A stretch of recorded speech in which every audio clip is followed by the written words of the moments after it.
Welcome to Live Daf, your online Daf Yomi shir. Shalom Bracha and welcome back to today's Daf Yomi, Shabbos Daf Zayin. We're 8 lines from the top. It says the Gemara. V'hakarmelis.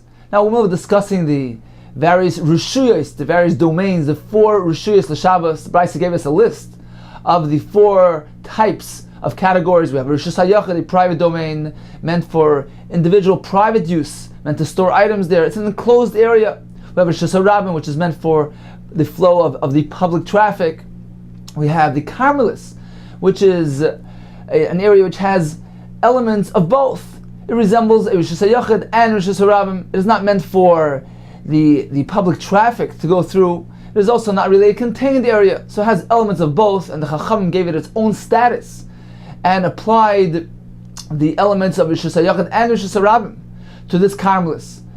Since it is similar to Rishus HaRabim somewhat, therefore you can't carry from it to Rishus HaYachid. Since it also has the element of Rishus HaYachid, one may not carry from the Karmelis to Rishus HaRabim.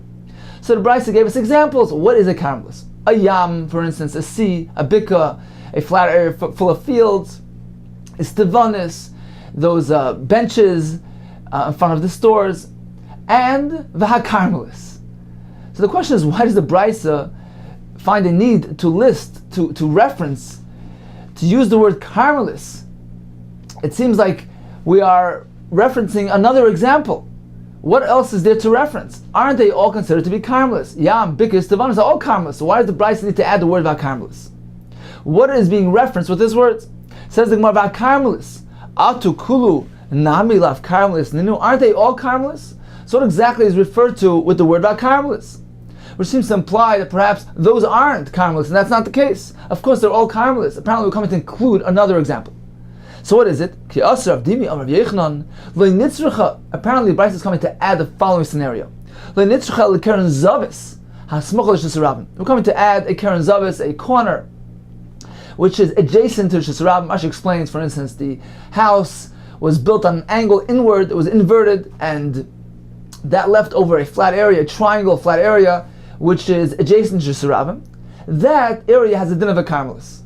Explains the Gemara. Why? The afagav de zimnan the dach kibei rabim va'aylu legavo. Although occasionally the rabim, the public, will force their way into this, the overflow traffic from the street will spill over into this keren zavis. Afagav de zimnan. Occasionally the dach kibei rabim, the public will force their way into this corner of va'aylu legavo and go in there.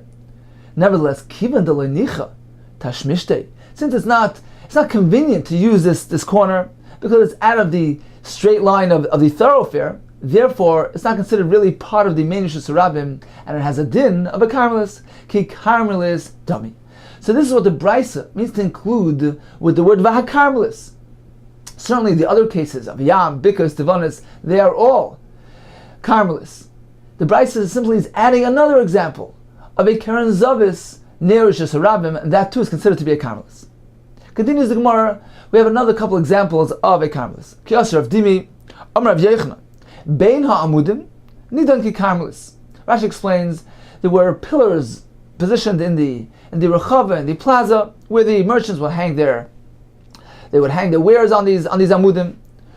Says the Gemara, between these amudim it has a din of a karmelis. Why? My time. Afagav the dar siba rabim, even though the public walks through them, kivan de lo mistigi lehu behedya, since they can't walk in a straight line, since these pillars were set up in a disorganized fashion, so in order to get through them, you need to weave through them. It's not a straight walk. Kivan de lo mistigi lehu behedya, since you can't walk through them in a straight line, so there's someone hampers the flow of traffic. Ki karmelis dami, therefore it has a din of a karmelis. So although the public is walking through them, but it's not a straight, convenient flow, and therefore it is a karmelis. Amar Rav Zera, another example of a karmelis. Amar Rav Zera, Rav Yuda, itztaba shelfnei amudim. So in front of these pillars there were these low blocks. So those blocks have a din of a karmelis. Nidan ke karmelis. Why? Because we're not meant to step over these blocks. Therefore they hamper the flow of traffic. The public is not walking on these blocks, and it has a din of a karmelis. So now the Gemara will analyze the cases. According to the Shita, which says that between the pillars is considered to be a Carmelis, although the public walks through, but it's not a convenient walk, it's not a straight walk, therefore it's not a Rishus Rab. So according to this Shita, Koshkein Itztava, certainly the blocks, which one can't walk on them at all, is considered to be a Carmelis. However, in the reverse, perhaps it won't be the case. Lamadam Itztava, according to the Shita, which tells us that a block is considered to be a Carmelis, perhaps that's only the block. Itztava hu de lanichat tashmishte.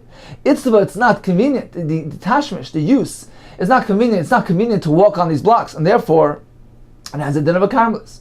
Aval bein amudim, but between these pillars, the nichat tashmishte, one can easily walk through them. Loi, perhaps that will not have a din of a Carmelis.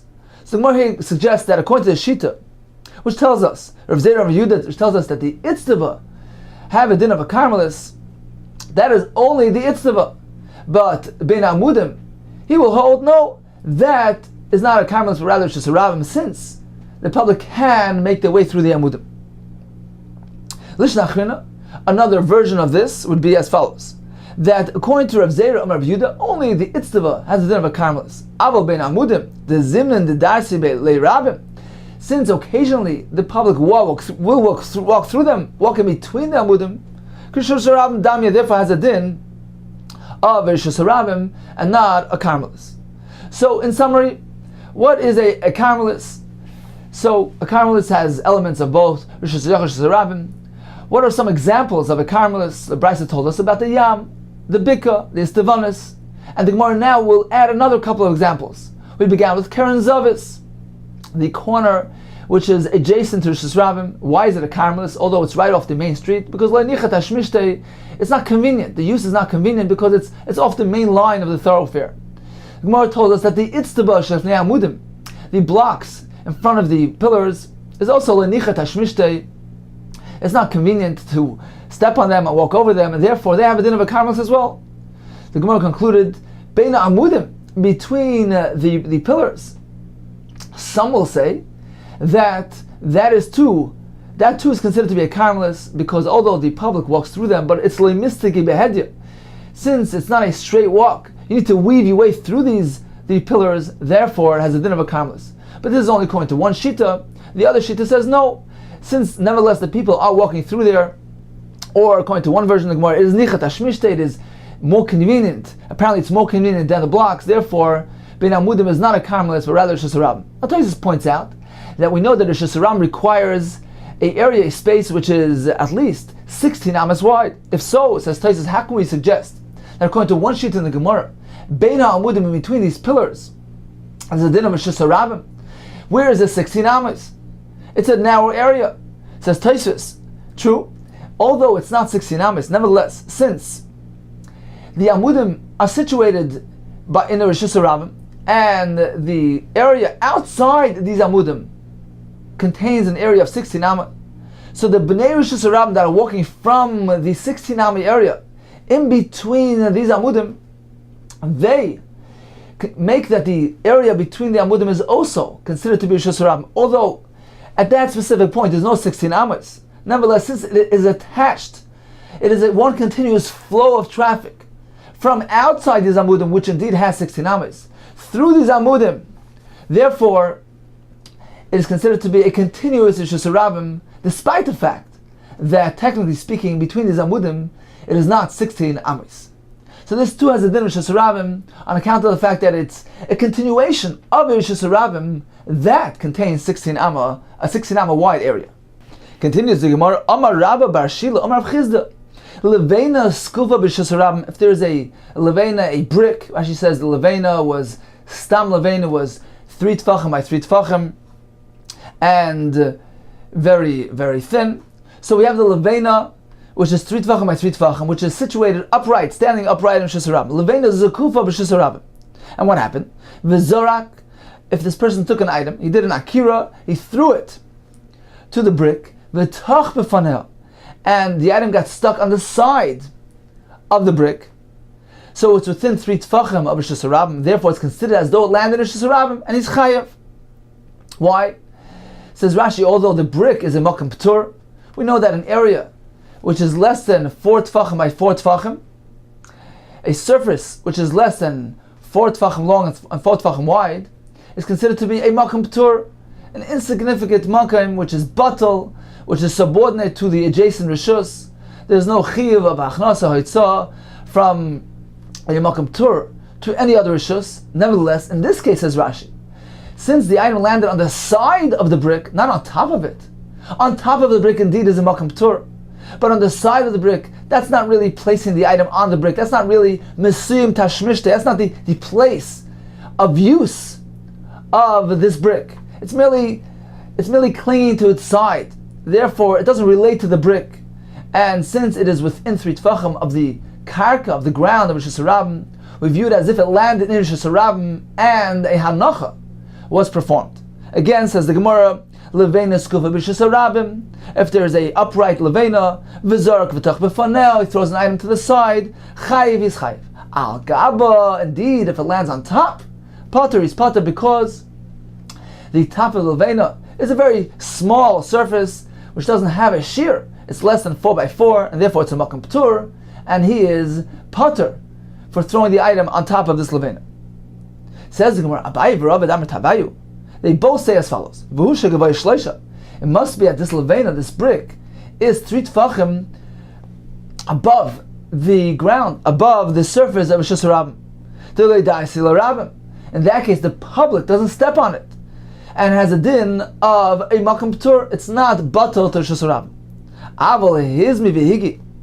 However, this requirement that a makam p'tur needs to be elevated 3 tfachim from the ground, that is only regarding a brick. But if we're dealing with hizmi, a small bush, vihigi, thorns, in that case, even if they're less than 3 tfachim, if they're raised less than shleisha off the ground, since the public doesn't step on these things, the flow of traffic is diverted when they come to the hizmi vihigi. Therefore, it doesn't have a din of Rishus Harabim, but rather it's a makam p'tur if it doesn't have a surface of 4 tfachim by 4 tfachim. So only a brick has this requirement. It needs to be 3 tfachim above the ground for it to be considered a separate entity, detached from Rishus Harabim and a makam p'tur. But hizmi v'higi, since nobody walks on them anyway, they are considered to be detached from Rishus Harabim and a makam p'tur, even if they're not 3 tfachim high.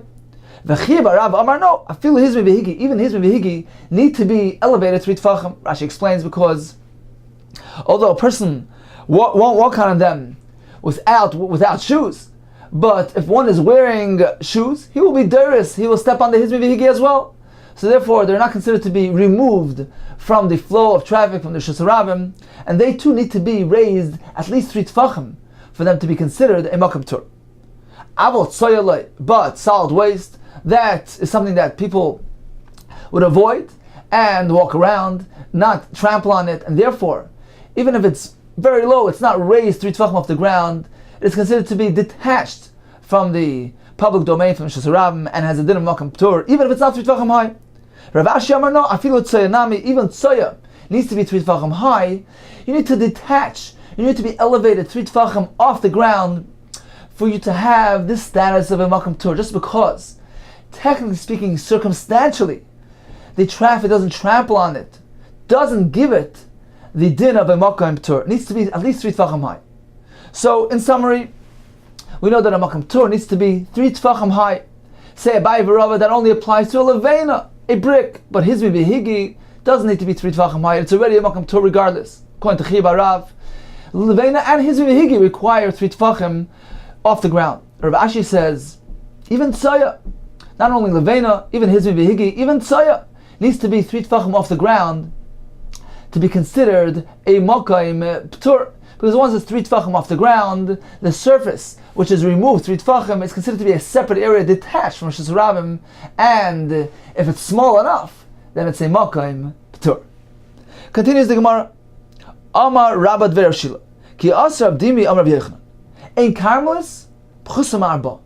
There's no Carmelis which is less than 4 tfachim by 4 tfachim. If it's less than that, it doesn't have a din of a Carmelis. A Carmelis needs a surface 4 by 4. V'Amar Sheish is another requirement for a Carmelis. V'Teifes al Asor. A Carmelis seizes, it extends up 10 tfachim. The Gemara will analyze what exactly does he mean. What does he mean? That the caramelis is teifes. It seizes ad asar up till 10 tfachim. Ilema, perhaps you mean to say, the ika mechitza asara, who to have a caramelis only if there is a partition, a mechitza 10 tfachim high, then the area contained therein can have a din of a caramelis. Viloi, but if the mechitza is less than 10 tfachim high, then it can have a din of a caramelis. Is that the case? Ilema, the ika mechitza asara, who to have a caramelis. But Viloi la have a caramelis. If not, it's not a caramelis. Viloi v'amarav gidam arav chia bar yosef amarav. That's not the case. A caramelis doesn't need to be 10 tefachim high.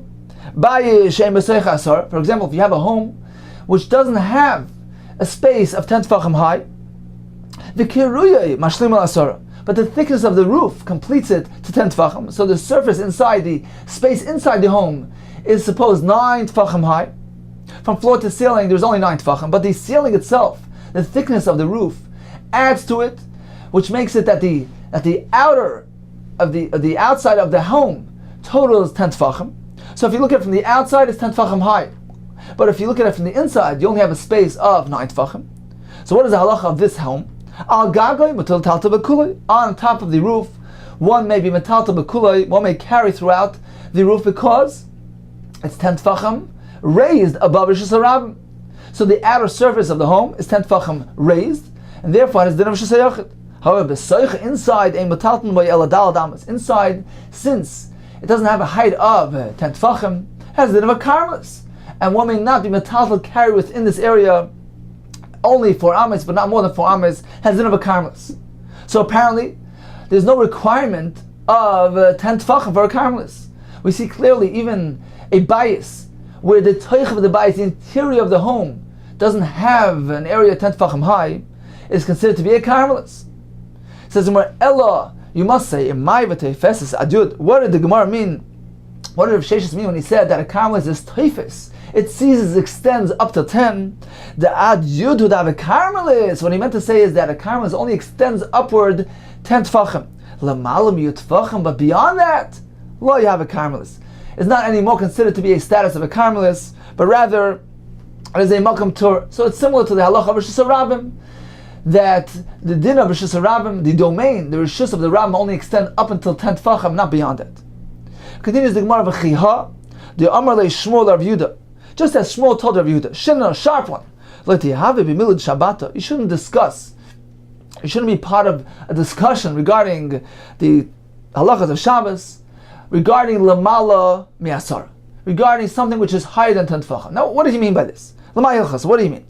Did he mean to say that a private domain does not extend higher than 10 tefachim? But that's not the case.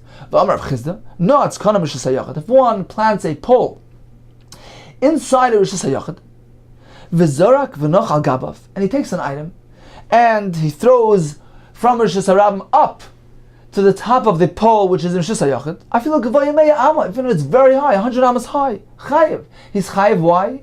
Because the Rishus HaYachid extends upward until the sky. There's no limitation for Rishus HaYachid. So apparently, there's no restriction of yud tefachim by Rishus HaYachid. So what did he mean? Ella, what he meant to say is as follows: Dein Rishus HaRabim l'mala miyud. He meant to say that Rishus HaRabim, a public domain, only extends upward until 10 tefachim. Because the Rishus HaRabim is intended for movement of traffic, the Hiluch HaRabim, which takes place down below on the surface of the Rishus HaRabim, and the surface of the Rishus HaRabim, the domain, extends only upward until 10 tefachim beyond the surface. However, Rishus HaYachid is not only meant for Hiluch, for walking through, it's meant for storage, it's meant for all types of usages. And therefore it extends upward until 100 ames.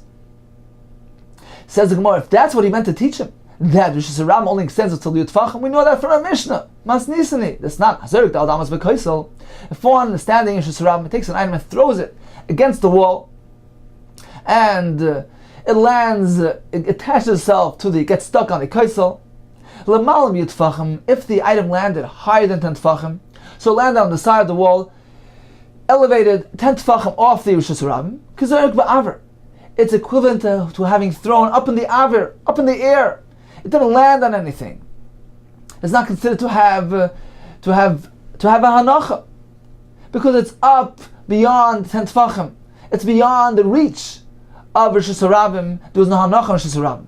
However, lamata b'yitfachim, if the item got stuck to the wall on a space, on an area which is less, within 10 tefachim to the surface of Rosh Hashanah, in that case, k'zarek ba'aretz, it's as though it landed on the ground and he did havara, he's chayiv, because he was mavir dal damas b'shus harabim.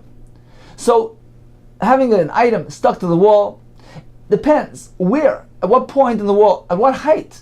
If it's beyond 10 tefachim, it's up in the air, there's no hanacha on Rosh Hashanah. If it's below 10 tefachim, then it is considered to have landed in Rosh Hashanah. So you see clearly that Rosh Hashanah only extends up to 10 tefachim. So it's a Mishnah. What was he coming to tell? What was Shmuel coming to teach Rabbi Yehuda if it's something we know already from the Mishnah? Ella, says the Gemara, a Carmelis. He was coming to inform him a chiddush, a novelty regarding a Carmelis. That in Carmelis lamala miyud, that a Carmelis as well has this restriction. The Rishus HaKarmelis only extends upward within 10 tefachim to the surface.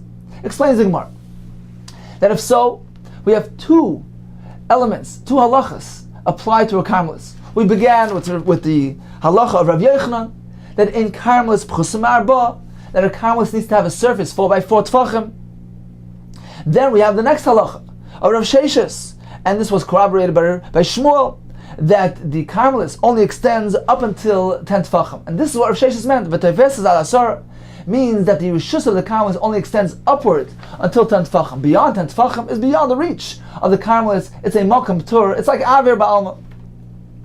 If so, says the Gemara, in summary, a Carmelis contains two elements. On the one hand, it contains an element of rishus hayachid. The din of dal dalit, the makam needs to be 4 by 4 tefachim. That is unique to Rosh Hashanah.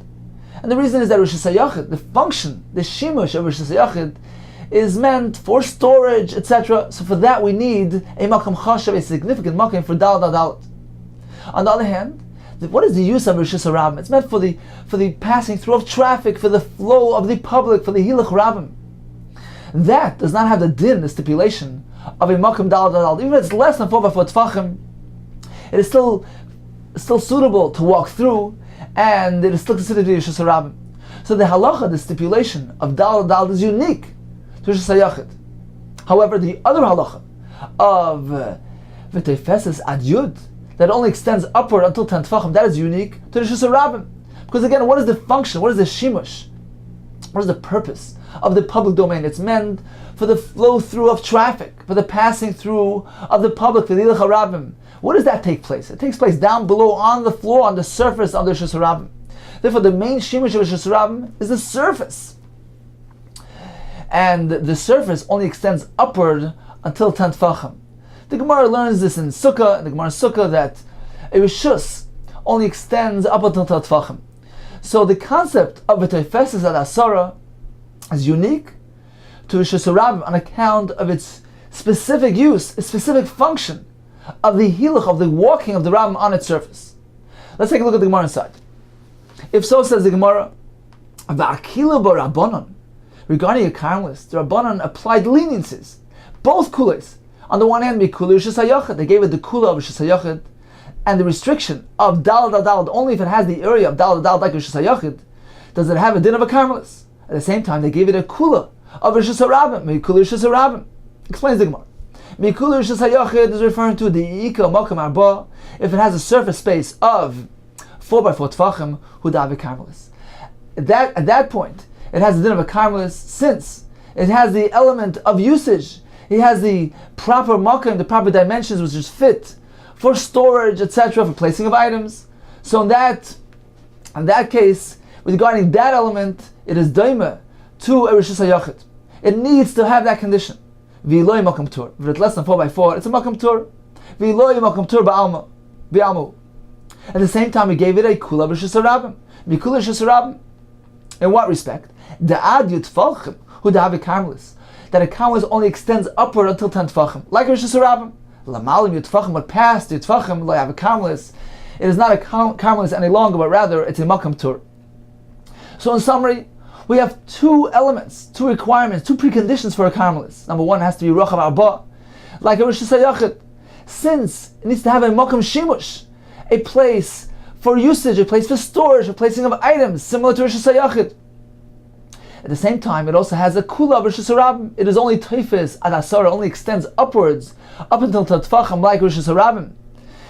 Rosh Hashanah is meant to be a Mokum Hiluch, which takes place down below on the ground. Therefore, it only extends upward. The Rishus, the power, the domain only extends upward within 10 Tfachim of the Karka of Rosh Hashanah. Continues the Gemara Gufa we learned earlier, Omar Rav Gidol Marav. Omar Rav Gidol Marchia Bar Yosef Marav. Bayis she'ein boy she'ein toicha yud. If a home, the interior of the home doesn't have a height, a dimension of a height of Yud Tfachim, v'kiruyav mashlim al yud, and the thickness of the roof, the kiruya is mashlim. It completes the dimension, the shear of Yud Tfachim. The halacha is al gagai, outside on the roof, mutal tatal v'kuloi. We may carry there as a din of Mishusay ayachid because it's 10 tfachim off the ground. B'soicha, but inside this home, a metalton mayel dal amis. Here's a Carmelist, and we can only be metalton within 4 tfachim, just as a Carmelist. Amar Abai, im chakik by dal dal v'shlim l'asara.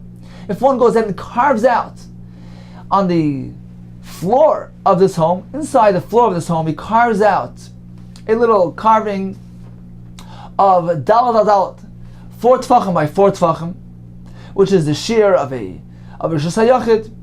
By doing so, he shlim aliyud, he completed the proper dimension.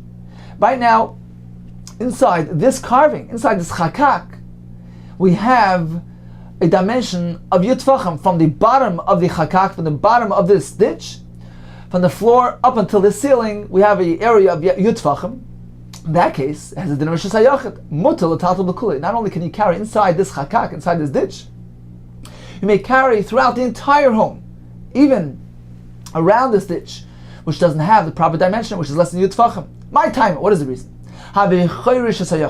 Because the rest of the home is considered to be like a crevice of Rosh Hashanah. It's considered to be the corner of Rosh Hashanah. It's subordinate, it's secondary to Rosh Hashanah. And therefore it has a status of Rosh Hashanah. Rashi uses the word Inach havi peyos shel tashmish Rosh Hashanah. The other area around the chakak is like peyos. It's like the corners of the usage of Rosh Hashanah. They're serving the chakak. They're assisting. They're adding. They're coming to serve and to help the tashmish of the chakak. They're like a crevice in the wall of Rosh Hashanah, and therefore they also have a din of Rosh Hashanah, even though on their own they don't have the proper dimensions. Says the Gemara, the Itmar we learned, Rosh Hashanah, Rosh Hashanah dami. If there is a crevice, a hole in a wall, which is in Rosh Hashanah, so we have a room which is Rosh Hashanah, and on the side of Rosh Hashanah we have a crevice, a hole in the wall, has a din of Rosh Hashanah. What about a hole, a crevice in Rosh Hashanah? Rosh Hashanah. What is that? What does that have a din as? Is it a din of Rosh Hashanah or not? There's no difference between a crevice in Rosh Hashanah or in Rosh Hashanah. If there is a hole in the wall along the street, it has a din of Rosh Hashanah because it's also serving the purpose.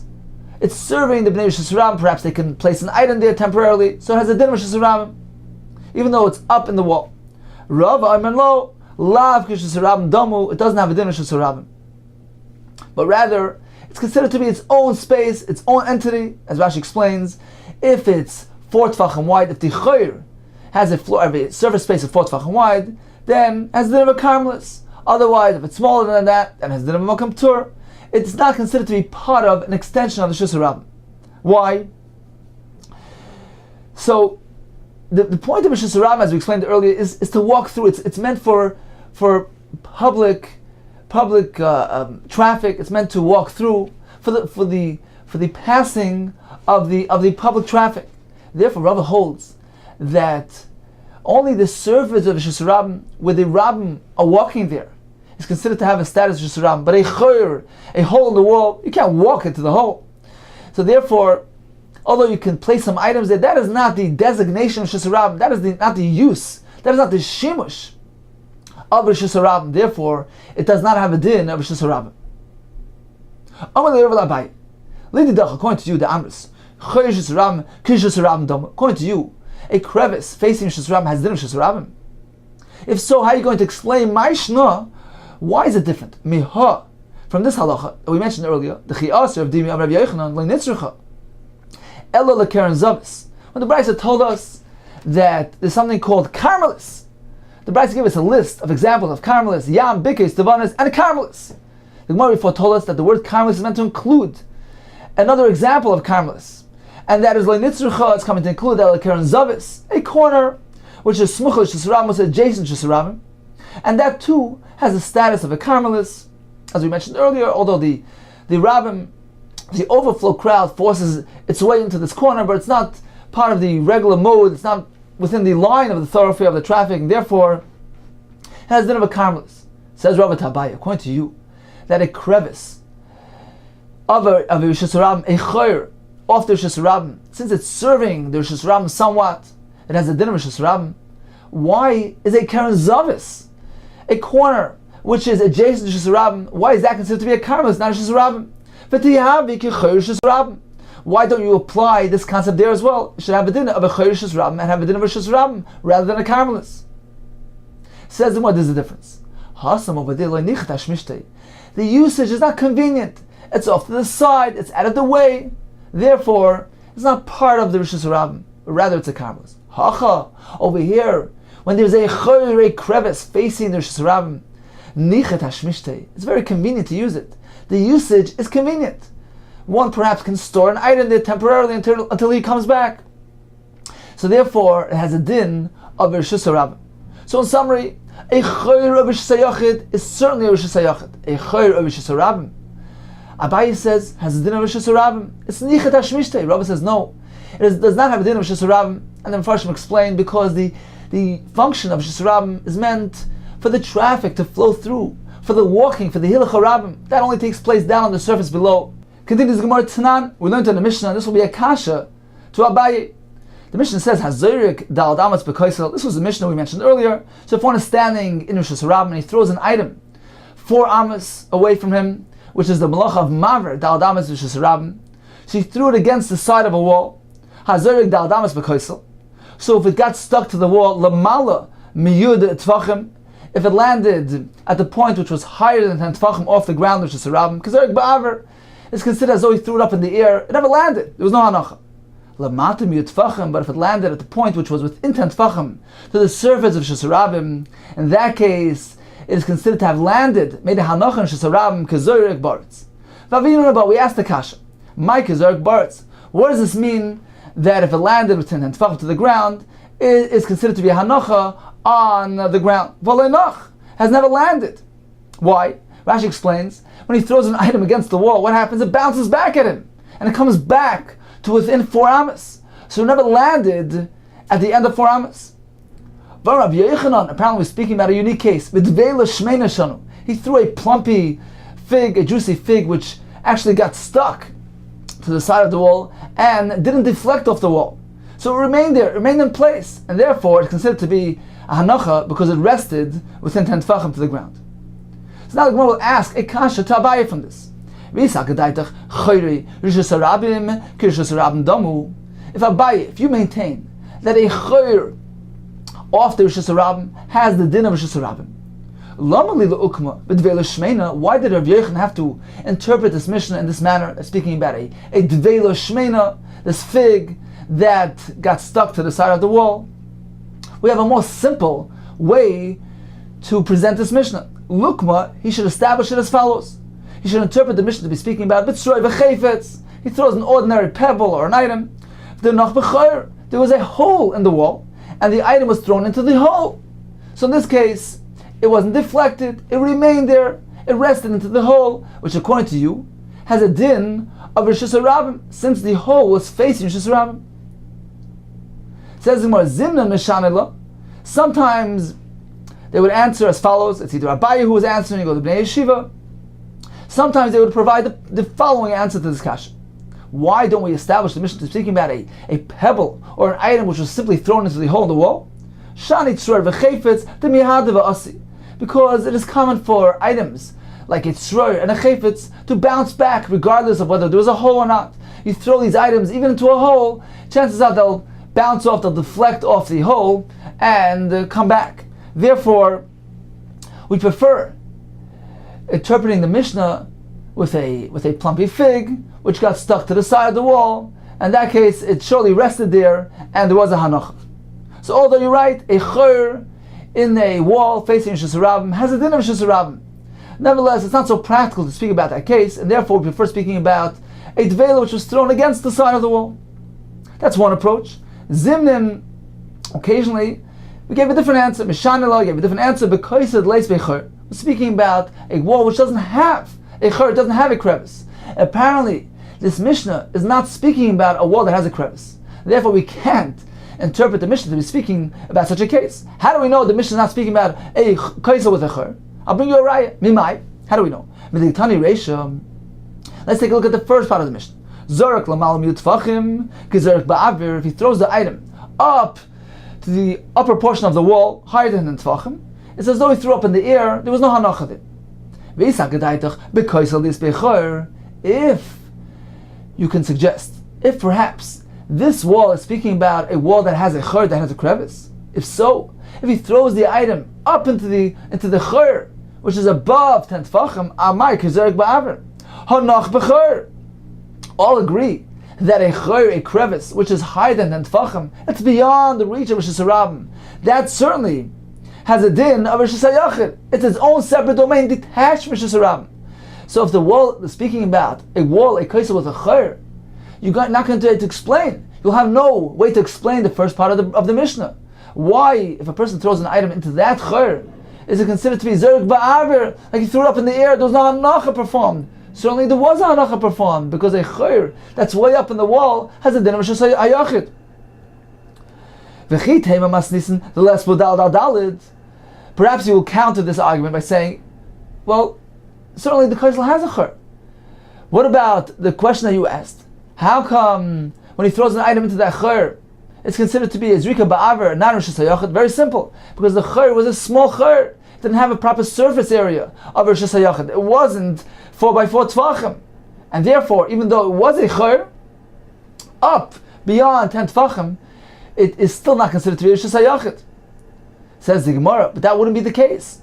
Even if it doesn't actually have a surface area of 4x4, it can still be considered Rishus HaYachid. Va'amar v'damar chia.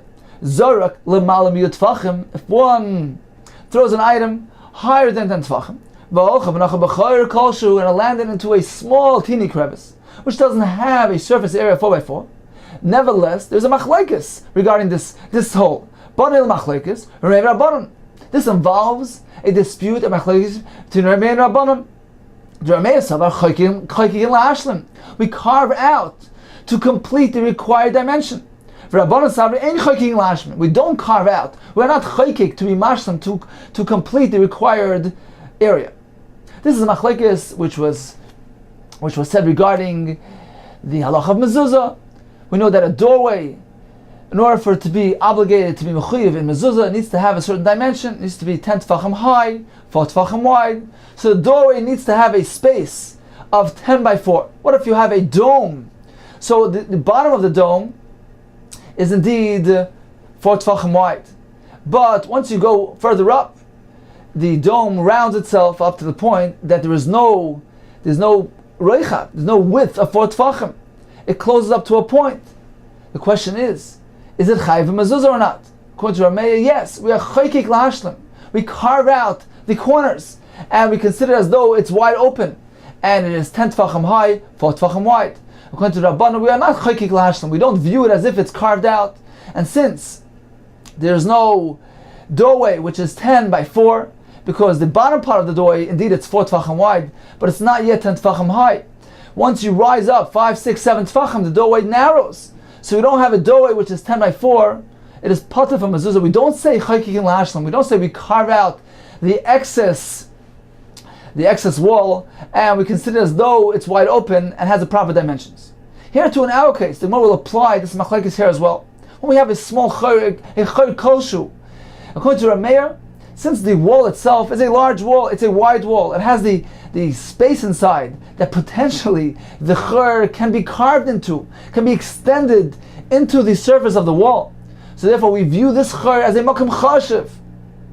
It has a status as though it's 4 tefachim wide, and it has a din of Rishus HaYachid. According to Rabbanan, we don't say that, and it doesn't have a din of Rishus HaYachid. Therefore, says the Gemara, we can't say that the Reisha is speaking about there was a chur, that there was a hole in the wall, and the Mishnah tells us if he throws an item up into that hole, it's kizerek ba'aver. It doesn't have a hanacha. It's as though it landed in mid-air.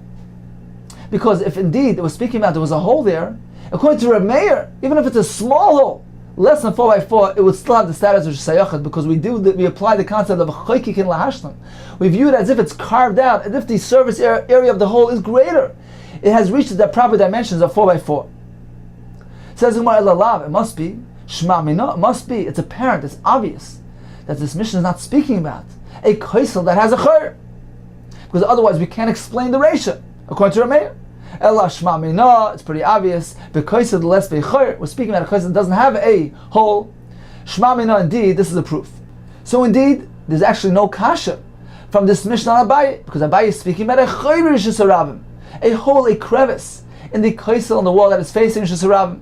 This Mishnah, however, is not speaking about a wall that has a hole, but merely it's speaking about if one takes a devela shmeina, a plumpy fig, and tosses it up against the side of the wall. The Mishnah tells us, depends where it lands. If it's l'mala me'asara, that is kizerek ba'aver. It never landed in Rishus Harabim. If it's l'mata me'asara, it is kizerek ba'aretz. It is as though it landed on the surface of Rishus Harabim, and hanacha was performed, and it completed the mas, the malacha of ha'avara of maver, the adamas b'Rishus Harabim. Continues the Gemara Gufa we learned earlier. Amar Rav Chisda, no, it's kana b'Rishus HaYachid. If one positions a pole in Rishus HaYachid, v'zorak v'nochal gabav, and he throws an item from Rishus Harabim up until the top of the pole of Rishus HaYachid, afilu gavoya me'ama chayav. Even if the pole is 100 amas high, he's chayav. Why? B'pnei Rishus HaYachid oile ad l'rakia, because the domain of Rishus HaYachid extends upward until the rakia, up until the sky. So actually, in this halacha of Rav Chisda is contained two separate chidushim, two separate halachas. Number one, that Rishus HaYachid extends upwards up until the rakia, and number two, that it is considered to be a hanacha, a ma'isa hanacha, even on top of a narrow pole, even though it doesn't have a surface of 4x4 tefachim. Says Gemara Lema, perhaps we can say Rav Chisda Damak Rebbe. Rav Chisda is following the opinion of Rebbe. The sign, as we learned, Zorak v'nochal gab bezis kolshu. If one is standing in Rishus Harabim and he throws an item onto a narrow ledge which doesn't have an area of dalat, Rebbe mechayev v'chachamim poitrim.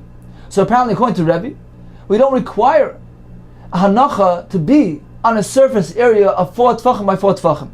And indeed, this is consistent with Rav Chisda's din. So at this point in the Gemara interpreted the machlekes of Rebbe and Chachamim to be speaking about such a type of case, where a person standing in Rishus Harabim, and he throws an item into Rishus HaYachid and it landed on a very small, narrow area. According to Rebbe, he is chayav, although the hanacha was on a narrow area which wasn't 4x4 tefachim.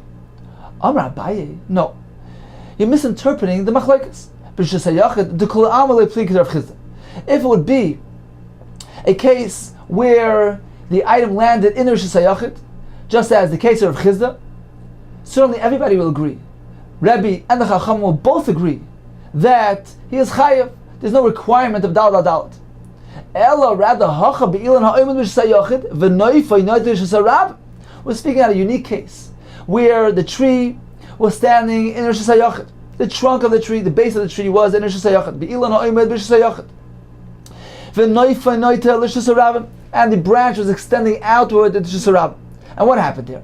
A person was standing in Rishus Harabim v'zorak v'nocha noifay. He took an item and he threw it 4 amas in Rishus Harabim.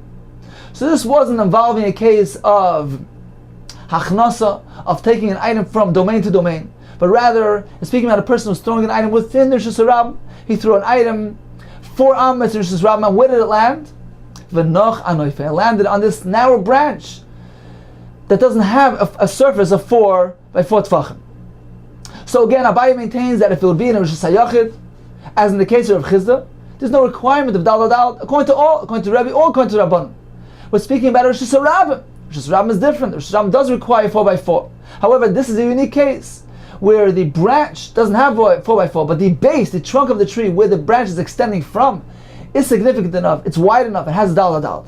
And that is the basis for the machlekes. The Rebbe Savar, Amrinan, Shadi Neifa Basi Ikare. Rebbe holds that we attach, we attribute the knife to its ikar. We give the halacha, we attribute the halacha of the ikar, of the base, of the trunk of the tree, we apply it to the knife, to the branch as well. Just as the ikar of the tree has a surface area of 4x4 tfachim, the branch as well acquires that status and is considered, we view it as though it has 4x4 tfachim, therefore it's considered to be a proper hanacha on a makom dal.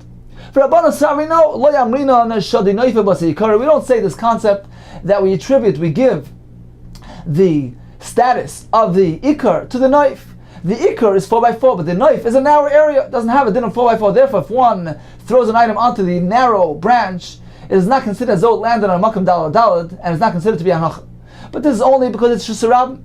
But regarding hanacha and shusayachid, perhaps everybody agrees with Rav Chizda that we don't require makom dalad. He explains, time with Rav Chizda, the leibeina makom dalad, but shusayachid, because we apply the concept of basic command mal yadami, that the home is as if it's filled up. Rosh Hashanah is considered as though it's filled up with items. It's meant to store items there. Therefore, wherever the item lands is considered as though it landed on a makam arba, on a makam chashiv, on a ikar makam tashmish. It's not considered as though it landed up in the thin air, because the whole entire space of Rosh Hashanah is meant to be filled, meant to be used as storage. It's all one entity. The floor, the ceiling, the floor up to the sky, even if a place doesn't have a ceiling, it's considered to be one entity, one makam shimush, and the significant the chashiv makam, and an item that lands anywhere in that makam is considered as though it has landed on a makam chashiv of dalid, and it's considered to be a hanacha.